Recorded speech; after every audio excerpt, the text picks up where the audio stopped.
अस्सलाम वालेकुम वरहमतुल्लाहि वबरकातुहू। बहुत अफसोस हुआ ये ख़बर सुनकर कि lieutenant general retired Amjad Shoaib साहब को इस्लामाबाद से गिरफ़्तार किया गया है। इस बेस के ऊपर उनके ऊपर एफ़आईआर काटी गई है कि उन्होंने इदारों के बारे में गलत बयानी की है।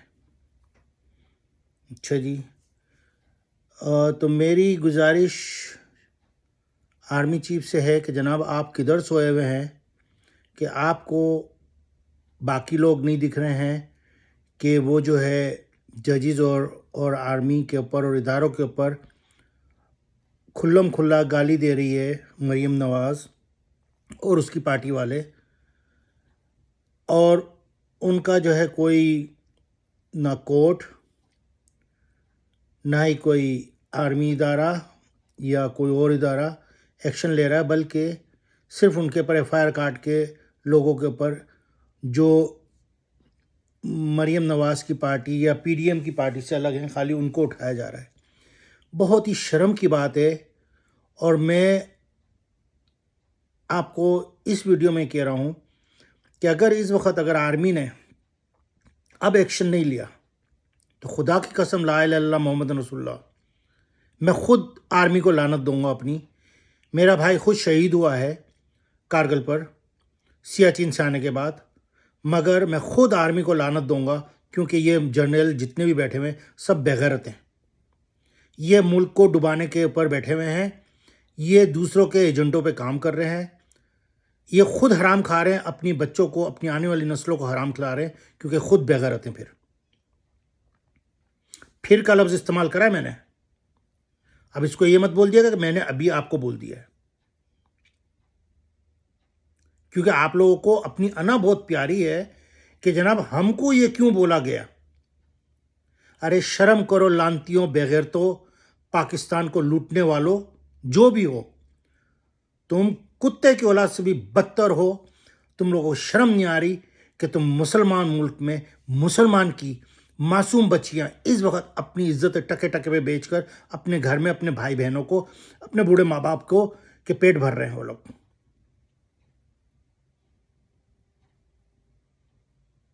आपके पास इस वक्त कुछ भी नहीं है पाकिस्तान में, फिर भी आप लोगों की अय्याशियां ख़त्म नहीं हो रही है। कम से कम खुदा का खौफ करो, समझे। कब्र में जाना है और उस कब्र में सिर्फ वही कफन होगा जिसमें जेब नहीं होगी। चाहे तुम खाओ, तुम्हारे बच्चे खाएं, तुम्हारी आने वाली नस्लें खाएं।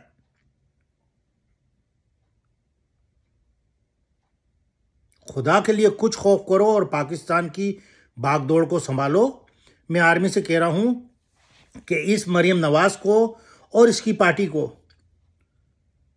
खुदा के लिए रोको आप, वरना वरना आप लोग खुद भी उसमें शामिल हो फिर। क्योंकि अगर ये इतनी खुल्लम खुल्ला ये जजों के बारे में, इदारों के बारे में, आर्मी के बारे में, सबके बारे में बकवास करें और फिर lieutenant general retired Amjad Shoaib साहब को गिरफ्तार किया जाता है एफआईआर कटवाकर, किस बेगैरत की औलाद ने एफआईआर कटवाई है।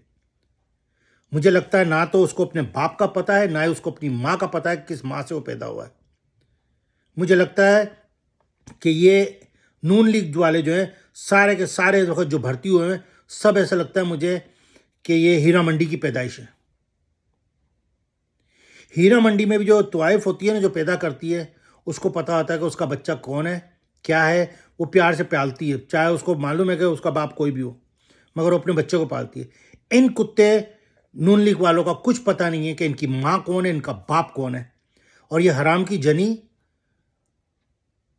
मरीम नवाज और इसकी पार्टी वाले,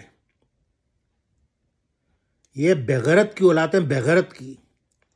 मैं बता रहा हूं, शैतान इब्लीस के घर के अगर अफराद हैं तो ये नून लीग वाले हैं।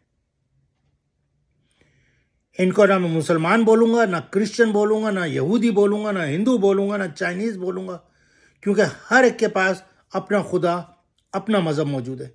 इन बेगैरत की औलादों के पास कोई मजहब नहीं है। मरियम नवाज का बस चले ना तो ये अपने बाप के साथ भी सो जाए, अपने भाई के साथ भी सो जाए, अपने बच्चों के साथ भी सो जाए, समझे, और जना करवा ले उनके साथ। ये ऐसी कुत्ती की बच्ची है क्योंकि इसका बाप हरामी है साला, इसका चाचा हरामी है, इसकी पूरी पार्टी हरामी है। मैं आर्मी चीफ को ये कहना चाहता हूँ कि खुदा के लिए जब जब आप लोगों ने मुल्क के अंदर उंगली मारी है तब तक मुल्क खराब हुआ है, मगर अब के मर्तबा एक मर्तबा मुल्क के अंदर उंगली मार के ये देखें या ये देखें, मगर मुल्क को सही कर दें खुदा के लिए। मुझे कोई एतराज़ नहीं था, लोग मर रहे थे, भूखे मर रहे थे, नौकरियां नहीं थी, कुछ नहीं था, समझे, बैंकरप्ट हो गया पाकिस्तान, समझे, डॉलर हाई हो गया, हर चीज़ हो गई, समझे। आप चाहते तो बराबर ईरान से जो है आप पेट्रोल ले सकते थे, वो अपने पंप के ऊपर अपने लोगों को 15 रुपये पाकिस्तानी में दे रहा है, तो आप तो बराबर में लाइन बिछी हुई है, आपको तो वो 10 रुपये में दे देगा पाकिस्तानी। आप लेके अपनी कौम को दो 50 रुपये में, 400% आप प्रॉफिट कमाओगे उसके ऊपर। अगर आप 100 रुपये में भी दोगे ना तो आप 900% प्रॉफिट कमाओगे उसके ऊपर। आप किसके बाप से डरते हो यार? आप लोग अपने मुल्क के लिए कुछ तो करो खुदा के लिए। वैसे कुत्ते की तरह सब भोंकते रहते हैं कि समझे हमारा मुल्क हमारा मुल्क हमारा मुल्क, ला इलाहा इल्लल्लाह मोहम्मद रसूलुल्लाह पे बना है, ला इलाहा पे बना हुआ है, तो करो ना उसकी हिफाजत। फिर क्या हम ओवरसीज जो है बाहर से बैठे बैठे अपने हलक से नहीं उतारते, पाकिस्तान को भेजते हैं, उनके गरीब लोगों को भेजते हैं कि यार कम से कम उनके घर में महीने भर का राशन मिल जाए, आधे महीने का राशन पहुंच जाए। कितना करेंगे हम ये बताओ? और कितना तुम लोग अपनी हराम के पेट भरोगे? याद रखो, अल्लाह की लाठी बेआवाज है। आर्मी के जनरल्स अपनी आंखें खोल लो अभी भी, वरना अगर आज एक गरीब की बेटी बाजार में अपनी इज्जत टके पे बेचकर वो चाहती है कि कुछ भी पैसा मिल जाए मुझे, मेरी इज्जत ले लो, कुछ भी पैसे दे दो ताकि मैं अपना खाना लेके अपने बहन भाई अपने माँ बाप को खिलाऊं।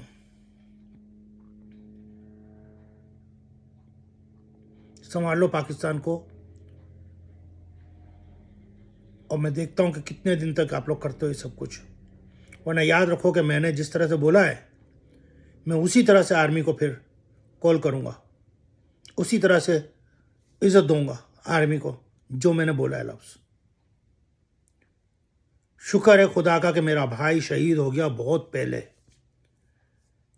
कैप्टन की पोस्ट पर। वरना अगर वो भी अगर इस बड़े ओहदे तक पहुंचता तो शायद उसको भी शायद हराम लगवा देते तुम लोग मुंह पर। हम सैयद लोग हैं, हम लोग इज्जत से रहते हैं। आर्मी हमारी बहुत अच्छी है, छोटे लेवल पर जो है, जो बॉर्डरों पर लड़ रही है, जो पाकिस्तान की हिफाजत कर रही। ये जो डीएचए में हरामी बैठे हुए ना सारे आर्मी के, कुत्ते की औलाद हरामी साले, सब रिश्वतें ले लेके बन के बैठे हुए। अल्लाह का अजाब आएगा, घबराओ नहीं तुम्हारे ऊपर। बहुत जल्द बात करूंगा मैं दूसरी वीडियो में।